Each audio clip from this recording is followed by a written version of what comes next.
अमोद और प्रमोद दो दोस्त होता है। ऐसी क्या घटना घट जाती है जो प्रमोद को फांसी की सजा हो जाती है। फांसी वाले दिन से पहले जेलर पूछता है प्रमोद से कि तुम्हारी अंतिम इच्छा क्या है। जैसे जिसकी भी सजा होती है उनसे एक अंतिम इच्छा पूछा जाता है, ऐसे ही जेलर पूछता है कि तुम्हारी अंतिम इच्छा क्या है, ये तुम बताओ। प्रमोद बहुत सोच विचार के और बोलता है जो उसकी अंतिम इच्छा है एक रात अपने बीवी के साथ बिताना। जेलर भी सोच में पड़ जाता है कि आज तक की ऐसी इच्छा किसी कैदी ने नहीं जताई है।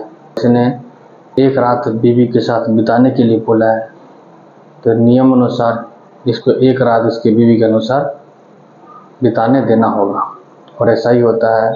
सारा प्रोफाइल तैयार होता है, इसके यहाँ खबर जाती है कि तुम्हारे घरवाले को प्रमोद को फांसी होने वाली है और उसने एक रात तुम्हारे साथ बिताने की इच्छा जाहिर की है।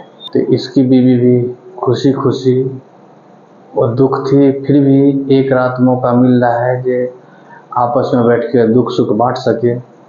और एक रात दोनों के लिए जजमेंट होता है कि एक रात इसको दिया जाए आपस में रहने के लिए। नमस्कार, प्रणाम दोस्तों। अगर चैनल पर नए हैं तो सब्सक्राइब कर लीजिएगा और बेल आइकन दबा दीजिएगा ताकि नए वीडियो का नोटिफिकेशन मिल जाए। तो होता यूँ है जो प्रमोद और अमोद दोनों दोस्त होते हैं। दोनों शुरू से साथ रहते हैं, साथ पढ़ते हैं, खेलते कूदते साथ हैं, बड़े होते हैं। दोनों की नौकरी एक कंपनी में लग जाती है। दोनों साथ साथ काम कर रहे थे। काम करते करते यूं ही प्रमोद की दोस्ती किसी लड़की से हो जाती है। दोस्ती यूँ होती है कि उसके साथ में जो काम करने वाली लड़की होती है और उसके साथ ही दोनों का काम का रूटीन सेम होता है। तो एक नॉर्मल प्रेम होता है जो आपस में कभी वो खाना ला रही है तो ये खा लेता है, इसका खाना वो खा लेता है, आपस में बैठ के शेयर कर लेते हैं। प्रेम होता है आपस में, प्रेम भाव इस टाइप से प्रेम था। वहाँ पे कोई किसी का गलत कोई आपसी वो नहीं था, संबंध नहीं था। ये सब देख के अमोद को रहा नहीं गया और अमोद ने रिक्वेस्ट किया प्रमोद से कि उससे दोस्ती उसको भी कराए। लेकिन प्रमोद ने मना कर दिया, बोला दोस्ती हमारी ऐसी है जो वहाँ कोई खास बातचीत नहीं है। एक तो एक साथ दोनों की ड्यूटी है, जॉब है, तो हम आपस में कभी लंच शेयर कर लिए, कभी कोई कुछ खाने के ला रहा है तो आपस में शेयर कर लिया और आपस में थोड़ा टाइम स्पेंड कर लेते, बस। इससे ज़्यादा कोई वहाँ पे आगे कोई बात नहीं। तो इसने मना कर दिया। तो जेलर साहब ने जब उसके प्रमोद की बीवी को बुलाए और दोनों के लिए जिस बैरक में वो प्रमोद था उसको एक सिंगल केवल प्रमोद के लिए एक रात के लिए उसको बनाया गया, बाकी कैदी को अलग शिफ्ट कर दिया गया। और उसमें एक वॉइस रिकॉर्डिंग के लिए एक वहाँ पे कोई सिस्टम लगा दिया गया और गेट पे 2 गार्ड को तैनात कर दिया गया। और जो वॉइस रिकॉर्डर लगाया गया इसकी कनेक्शन सीधा जेलर के ऑफिस तक था। जेलर साहब जहाँ बैठते हैं वहाँ तक तो उसकी रिकॉर्डिंग आनी थी। तो ऐसा होता है जो प्रमोद की बीवी आती है और दोनों को टाइम के अकॉर्डिंग प्रमोद वाले बैरक में जब बीवी आते हैं दोनों उसी प्रमोद वाले बैरक में घरवाले की उसको छोड़ देते हैं और वहाँ दोनों आपस में मिलते हैं। तो एक बार जब दोनों मिलते हैं तो आपस में खूब दोनों एक दूसरे का चेहरा देख के रोने लगता है। फिर बीवी बोलती है कि तुमने क्या कर दिया, हमारी ज़िंदगी इतनी अच्छी चल रही थी, हम बच्चे हैं हमारे 2, उसका क्या होगा, तुम्हें फांसी हो रही है। तो प्रमोद खूब फिर रोने लगता है और वो घरवाली को चुप करता है और अपनी सारी स्टोरी समझाता है। वो खुद अचंभा था कि जिस कानून के तहत उसे सज़ा मिल रही है, जिस चीज़ की सज़ा मिल रही है उसके बारे में उसको खुद पता नहीं है, वो उसका कातिल नहीं है और वो सारी बात बताता है। अमोद एक दिन की बात है जब अमोद ने प्रमोद को ये बात बोला जो लड़की है साथ में उससे उसकी दोस्ती करवा दे। तो प्रमोद ने मना कर दिया। तो उस दिन से थोड़ा सा उसके अंदर मनमुटाव होने लगा। और एक दिन ऐसा हुआ जो वो लड़की जिद कर दी कि मैं आज आपके कमरे पे चलूँगा। तो प्रमोद के अंदर कोई छल कपट नहीं था। उसने बोला कोई बात नहीं, चल लो।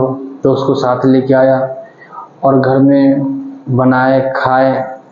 इतने में अमोद आया। अमोद आ गया और अमोद देखा तो अमोद आग बबूला हो गया, लेकिन कुछ बोला नहीं। हंसते हंसते बोला क्या बात है, आज घर में पार्टी चल रही है? तो प्रमोद ने बोला चलो तुम आ गए हो तो बैठो और मैं थोड़ी सब्जी लेके आता हूँ। तो वो सब्जी लेने चला जाता है। सब्जी लेके आता है तो देखता है जो वो लड़की है वो ऐसे फर्श पर अचेत पड़ी हुई है और वो मृत पड़ी है। फिर वो घबरा जाता है।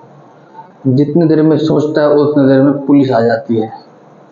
और पुलिस को फ़ोन करता कौन है? अमोद ही फ़ोन करता है जो फलाने नंबर फ्लैट में लड़की की मर्डर हो गई। अमोद को कुछ समझ नहीं आता है, इतने में पुलिस गिरफ्तार कर लेती है और ये जेल चला जाता है। पोस्टमार्टम रिपोर्ट आता है तो पता चलता है जो पहले बलात्कार किया गया है और फिर उसको मारा गया है, गला घोट के मारा गया है। प्रमोद समझ नहीं पाता है ये आखिर ये कौन किया होगा। फिर उसको आता है जो हाँ एक, और फिर वो समझ आता है कि जब वो गायब है अमोद तो अमोद ने किया और वहाँ से वो गायब रहता है। ये बात बहुत बताने की कोशिश करता है लेकिन ये नहीं बता पाता है क्योंकि सिद्ध नहीं कर पाता है ये वहाँ था, उसका बलात्कार भी हुआ है, उसका मर्डर हुआ है। जब ये बात बताता है तो उसकी बीवी भी बहुत अचंभित होती है, बोलती है कि तुम कुछ नहीं किए फिर भी तुम फांसी की सज़ा पे चढ़ने जा रहे हो, एक बार तो अपील करते हैं। बोला नहीं, कानून में लिखा हुआ है कि कानून अंधा होता है, उसको सबूत चाहिए और सबूत उसके पास है नहीं। जब ये बात वहाँ पे खड़े दोनों गार्ड सुनते हैं और ये बात दोनों आपस में बता के दोनों खूब रोने लगते हैं। और लास्ट में ये बोलता है कि तुम दोनों बच्चे को परवरिश करना, ध्यान रखना, बाकी जो प्रभु का इच्छा अगर ऐसे ही है तो कोई बात नहीं, आगे ठीक होगा, तुम अपना ध्यान रखना। ये सारी बात जेलर साहब सुन रहे थे। गेट पे खड़ा 2 सिपाही हवलदार वो भी सुन रहा था। और ये बात सुन के ये दोनों को भी खूब रोने लगते हैं, इनकी आंखों में खूब आंसू आ जाती है। जेलर साहब के वहाँ जो बैठे होते हैं वो भी रोते हैं और जेलर साहब की आंखों में आंसू आ जाती है। जैसे जैसे सुबह होती है दोनों को बातें खत्म नहीं होती, बातें करते रहते हैं, आपस में कोसते रहते हैं जो कौन सा समय देखना पड़ रहा है। जब सुबह होती है तो वो अपने घर चली जाती है।